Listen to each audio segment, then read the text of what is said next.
Welcome back. Let's talk about our next data type, and it's a big one, a very, very useful one. It's called list. And list is an ordered sequence of objects that can be of any type.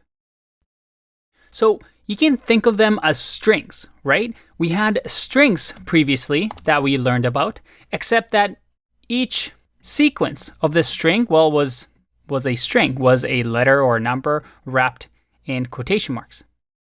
Lists, on the other hand, looks something like this. Let's say we create a variable, li, and lists we denote with square brackets. And inside of these square brackets, we can have different objects. So for example, we can have 1, 2, 3, 4, 5. We can also have, let's say, li2, and this is going to have a B, C, and it can have any collection of items that we want. We can even mix and match and say that we have 1, 2, then A, then maybe even the Boolean value true.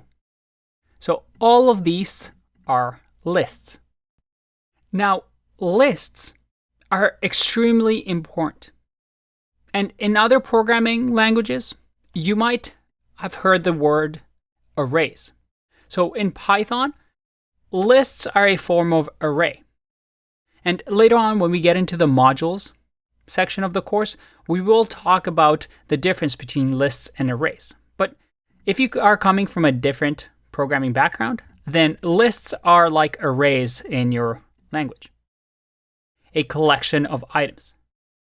Now, the neat thing about lists is that it's the first data structure that we're learning. Now, what is a data structure? Data structure is a very important concept in programming languages. It's a way for us to organize information and data into, let's say, a folder or a cupboard or a box, so that these data structures can be used with different pros and cons. For example, you have a fridge where you store your food. And fridges are really, really good at putting your food inside, keeping it cold, and then taking it out. Or you might have a backpack. A backpack is really, really good to stuff everything in there, but when you're looking for things in a backpack, it's really, really hard. So you can think of data structures similar to that. A container around your data that has different pros and cons of accessing that data, removing that data, writing data. But that's something we'll get into a little bit later. The key here is that these square brackets allow us to contain information and data like strings, integers, floats if we want to, booleans, into a contained fashion. So let's think of a good example here. What if we had a shopping cart? Let's say we're Amazon here. And then Amazon has the Amazon shopping cart. And in here, we can collect different things that we want. Maybe we collect some, notebooks. And you know what? Let's get some gadgets. Let's get some, maybe some sunglasses.